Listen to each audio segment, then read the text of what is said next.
Hey friends, hi, my name is Becca, and tonight is the first night that I'm going live. And why am I going live? Number one, because you all helped me reach my first goal, which was 50 subscribers before 50. So thank you to everybody who has already subscribed. And on that note, if you're here even for a little bit today, I would love it if you would subscribe and follow along. Now, one of the reasons that there's many reasons I wanted to jump on today. A few things I wanted to kind of talk about on this live in general. Number one is that I've been on a transformation journey since last December, so in 2024. And it started with, I'm going to be honest, it started with weight loss. I cared what the scale said. I cared about how I was feeling, which was not great about myself. I had started stacking habits, good habits, and I still wasn't able to make the needle on the scale move. Now, I don't believe that the scale is the most important thing to measure, but it is a measurement. It's something that people do look at, and it was really more about how I was feeling, but also I was starting to get worried about the possibility of things that could happen with health. So spoke to my doctor, and we came up with a plan, and the plan was to go on phentermine. I really wasn't wanting to do that type of drug. However, thanks for the hearts, everybody. But here's the good news. The good news is that it's a tool. I was able to use that while taking a course that we had to take in order to be on it, which was helping me to build those healthy habits. Hey, Jeff, thanks for stopping by. Thanks for chatting. And the great thing is that I set up those habits along the way, and actually pretty quickly initially, the needle started moving, which made me feel so much better about myself. I felt like I had some control again over my own health, how I was dealing with what was going on with all of the changes that happened with hi little Grinch. And so that's kind of where it started. Now, I had pretty good success on it. I lost about 34 pounds, and I've been able to maintain staying there even without the medication, because I had those habits established. So things like my nutrition, my hydration.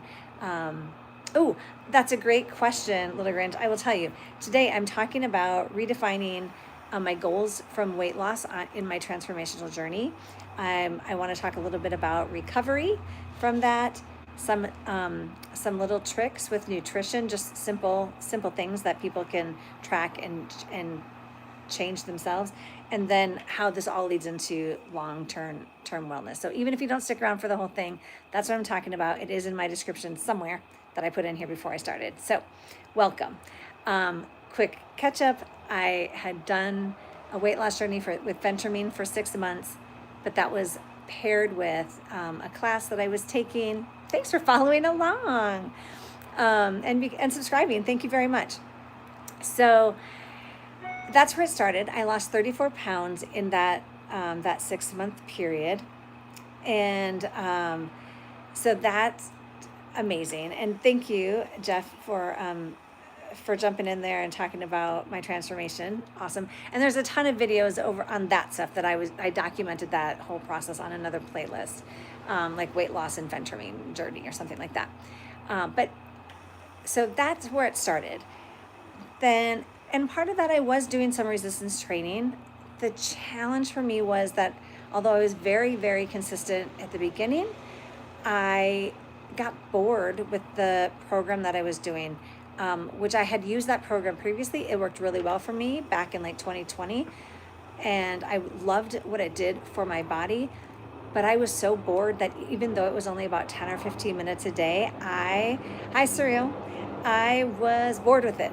And I do like structure, so I do work well with those kinds of programs usually, but apparently I need a little bit more variety. Now, one of the reasons that I sat down to do the live tonight was, people like you have subscribed and helped me meet my goal, which was getting at least 50 subscribers to go live before 50. I'm looking at about as of tomorrow, it'll be 6 months exactly will be before I turn 50. So thank you for all of the subscribers out there and getting us to this point. And so that's awesome. So that's where things started. Then I was like, because I had kind of gotten bored with that, and I know that resistance training is the key. It's super important to be building muscle. There's so much around that. I mean, you can see there's a lot of, there are a lot of people right now online. Thank you for the hearts, everybody, who are talking about the importance of muscle and skeletal muscle specifically. And many of them have amazing credentials, and then some of them are also just following the current fads of what's going on. The good news is it is important. I myself am an occupational therapist. I work with children in that genre, but I also own an OsteoStrong, where we focus on building stronger bones and having strong muscles to have better quality of life and overall longevity. So that I stay on track, I'm going to look back at my notes real quick. So one of the reasons I was like, today's perfect, I finally got access to go live officially. Oh, no worries. Awesome. All good. So I was able to go live, and I was like, I'm going to take advantage of this because I started a new journey, which I'll talk about in a moment, or really the next step in this transformation, if you will. But I am sore from that workout, and so I wanted to show you guys. I am doing my Normatec compression boots because my muscles are so sore in my legs. Yesterday was legs and shoulders, and I'm feeling it today. And then normally I move around a lot more at work, but I had 2 different meetings today, and only got to go see like one kid for about 10 minutes. And so it was a lot more sitting than I'm used to doing during the day, especially after working out like that. So it was just all this lactic acid, and I was feeling it. So I was like, I'm going to jump on my Normatec devices. And while I'm here, since I'm stuck here anyway, I might as well jump on live and see how you guys are doing out there in the world. So thank you for being here. Also, yes, thank you. That is where I'm getting to almost next. So yes, so the second chapter of my transformation started a couple of days ago. We had the kickoff on Monday. It's called the Body Composition Project, and it's with Holly Perkins. She's the one that's created this program. I'm super excited about having this variety and change and a different way of working out, a different focus. The scale is not something she even cares about really at all. She's looking at true body composition. So what we're doing is we will be taking a DEXA, not a DEXA scan for our bones, but a DEXA scan specifically for body composition now. And then in like 5 months, a month before this program ends, because then we can see the changes that have happened and still make tweaks for that last month that we still have on the program while we have Holly and her awesome coaches, which are Jay Bean and Jen June. So I'm very excited about that. So yesterday was my first strength workout, and it kicked my little booty. And it was really legs and shoulders, but man, I'm feeling it today. I've not sweat that much. In fact, I just posted the video about that. I was a sweaty mess. It took me about, I think I mentioned it's like either 42 or 52 minutes, but I'm learning some of the exercises I've not done before. So I was like having to like watch the video, try to remember what the video was, and try to figure out what weights to use. So it was really, a lot of it took longer than what it would normally take to get done, but I was a sweaty mess and it felt great. Loved it. So there's that. And I'm very excited. So basically her program has a lot, thank you for the hearts. Her program has a lot of,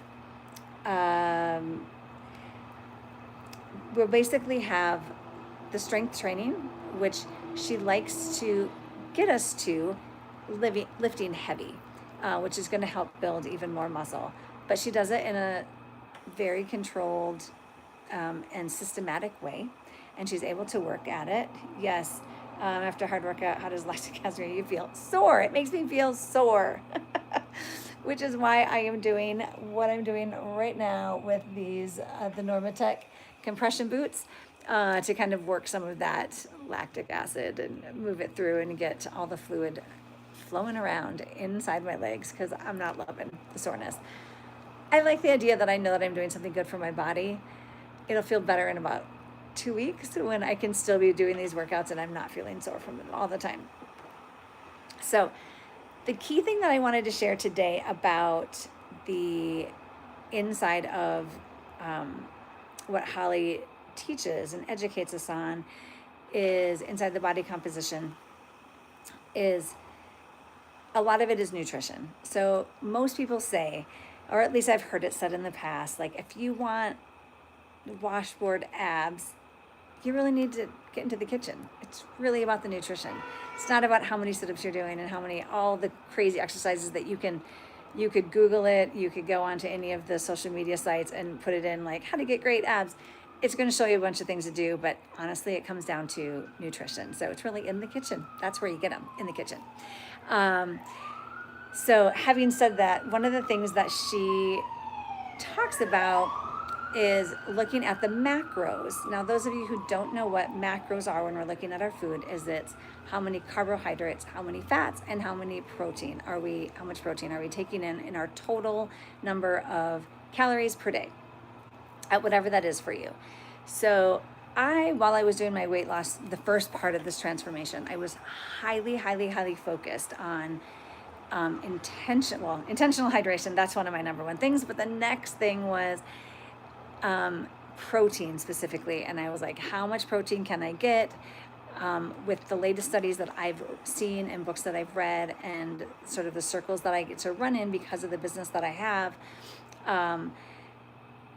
they say it's like 1 gram per your body weight is how many grams of protein you should have in a day. The CDC is not going to say that. It's a lot less than that. But I believe if I want to have a strong body and have a long life with a good quality of life for that longevity, 1 gram is what I plan to eat or consume if I have to supplement in some ways. So that has been my focus. The other thing is, if you happen to be a lot heavier and that seems like a crazy amount of protein for you to ever reach, the other thing that you can think about doing in the meantime is, what's your goal weight, and try to get there first. Let's start with that. So there's ways to kind of step up to it. So I was highly focused on a lot of protein, and I still am, because I still believe that is what I'm going to need. Now, what's interesting was it changes a lot in the world of nutrition for what people are saying at the time, right? We'll go through like, low fat everything or whatever, only eat protein, the keto. There's all these different types of diets and things that are out there. What I like about the strategy with Holly is it's strictly looking at however many calories you consume in your day. Whether you are on a calorie deficit, you're eating what you should be to maintain. If some people are, trying to build even more muscle or different things, they might be training for something different. They might need even more calories that they're consuming. But whatever that total number is that you're going to have, you want to have an app that you can track it on, where you can look at having the breakdown of approximately 50% of those total calories going to carbs, and then splitting the other two between protein and fats.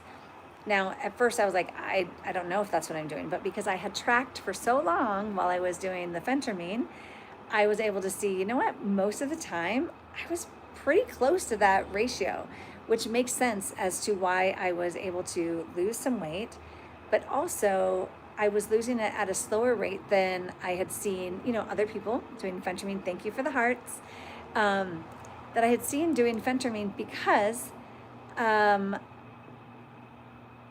was possibly, now I didn't have the body composition, I didn't have the DEXA scan to prove this, but my intention was to, by increasing my protein levels, that I was able to hold onto the muscle that I had and or build more. I didn't want to lose muscle by losing weight too fast, because oftentimes when we are losing weight, especially quickly, our body will take the things like muscle, from us because it wants to store the fat, because it still thinks, like way back when, caveman times, where they're like, we don't know when the next meal is coming, so we got to hold on to that kind of stuff. We don't necessarily need that in our current day and age. So anyway, I love this idea that now I can just look at that and go, you know what, did I hit a 50, 25, 25? And you can even plan like your meals around that. So if you have, there's a lot of different free apps out there that people are using that will give you the breakdown of those 3. And so you can find things to pair together even with that amount as you're eating your meals throughout the day. So it's another way to do it. That's something I'm going to be looking into more with the inside of this program, because there's a lot of nutrition that goes into the program as well. So I'm excited for this next part of the journey. And I wanted to jump on here real quick today and sort of introduce myself again. And the tracker names. So I still use my Fitbit one, but the one that they are recommending that we get is, what is it? It is Fitness Pal. Apparently that one has the database of what's already built inside of it is so good and so much easier to track. So I have not downloaded. Actually, I might have downloaded it, but I just haven't investigated to start tracking with that one yet. And then on a side note, which is kind of cool, is apparently Holly has put a bunch of her stuff into that particular one as well. So there's just a nice database of like recipes that she recommends that I haven't gotten into yet. So there we have it. All right. So kind of like 2 goals. 1 was weight loss and 2 muscle preserving. Initially, yes. Initially, my goal was for weight loss and to preserve that muscle at the same time. So I do feel that it was a slower process, but I was okay with that because I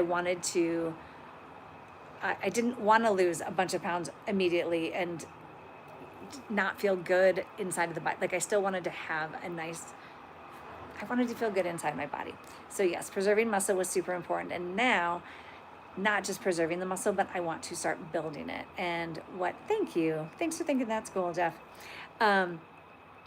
The thing about the body composition plan project is that we are increasing the muscle and while doing that, sort of creating like a better butter burner to lose. Basically, we can like lose fat while we're sleeping because our metabolism will be optimized to be able to do that for us. So while we're building stronger muscles, we can also be losing the fat.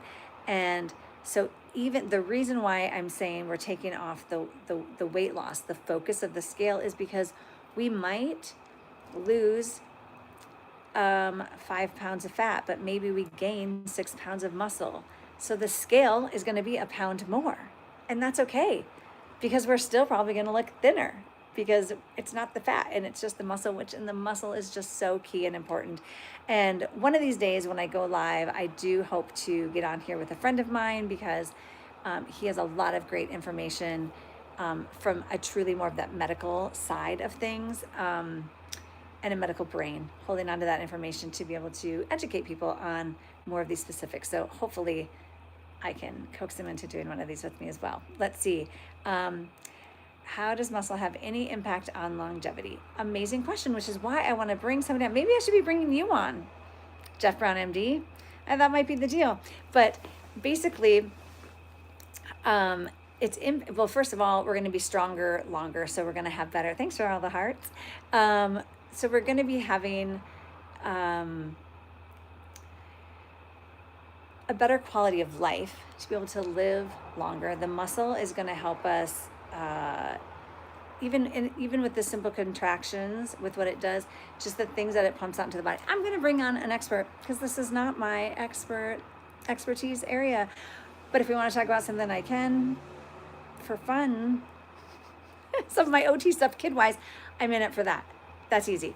But some of this stuff, it's like I understand it, but I'm working on the teaching it. So hopefully I'll be learning a whole lot more, and I will bring on experts so that you all can get better information because I want that for all of you, right? If we're here to learn and to grow, before I sign off, because I'm getting close to the 20-minute mark, which I'm very excited about.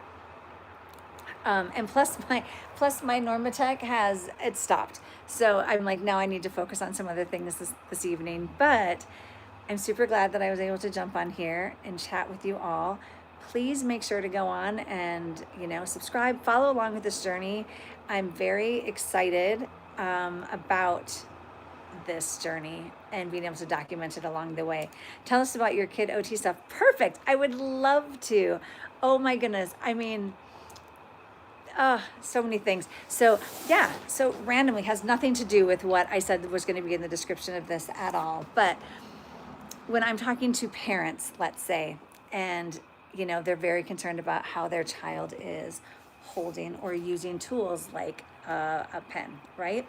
And we see some interesting ways, because their little hands are so, well, first of all, they're tiny little hands, and then we expect them to put these giant tools in their hands, like a pencil. Or have you ever seen like what they call like the primary pencils, which are thicker and bigger? It's like, if you asked me, hold on, because this is a fun visual that I like to show the parents. So it's basically asking me to hold something this big inside of my hand and write on a line. It doesn't make sense. My hand is not big enough to hold this in any refined way, right?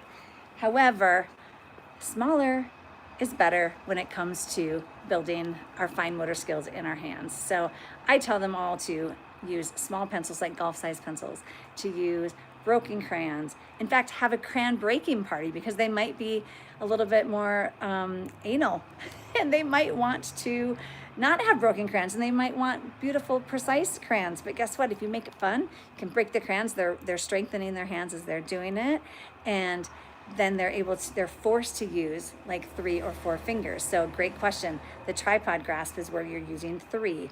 So here, so your thumb is bent, pointer points to the tip, and tall man uses its side. And then you tuck the last 2 fingers in, take it for a ride. I can also sing it. I'm going to spare you off in this moment, but I can do it. So functional grasps, though, are going to be those 3. You can also do it with a quadrupod with 4, because we also want to still see this nice, the nice web space here that the pencils relax into, and being able to use the radial side of our hand or the dynamic side of our hand while we can stabilize with the other. So that's a little bit of that. So have a crayon breaking party with your little ones. Give them small crayons. Let them color with that, because there's also good resistance when they're doing that as well. So they're also strengthening their hands. One more fun tip is that to get them for coloring, instead of just doing tabletop, because that's boring. They already have to sit all day long at school in their desk, and we're just not meant to be sitting that much as humans. So if you tape it up onto a wall and it's vertical, and even if they're just drawing lines, or they want to draw a picture, whatever they want to do, the great thing is that then they're also going to get this wrist extension in there, which is what we want to be happening naturally. A lot of our times our kids will be here, or they're still doing all these crazy things, but by putting it onto the wall, they're forced to have their hand in that position already. So fun things that you can learn doing OT and making it fun with the kids. So I'm going to sign off for now. Thank you all for those who are on here and those that subscribed today. Amazing. Please follow along. Feel free to go back and watch other videos. Make sure that you're sharing them. Save them. Put them in your own playlist if you want to be able to refer back to them as well. So, yeah. Let's see. So much thought goes into things I take for it. Right? Yes, and it's like it's almost easy for us, right? But a lot of these kiddos who are like developmentally delayed or have other things going on, like those skills are so hard. And if you watch little ones that are naturally developing, who have the tools and have access to, Play-Doh and scissors and crayons and whatever, you're able to see some of those things as early as like 5. So, sometimes even earlier with some kids, but I don't expect to see that. Some kids are they might spend more time doing that than climbing and jumping and playing and all those other things that kids do in play. All right, my friends, I'm signing off. Apparently, as Miss Becca is my OT avatar name, basically. Have a great night, and thank you guys again for supporting me on this journey. All right, take care. Bye for now.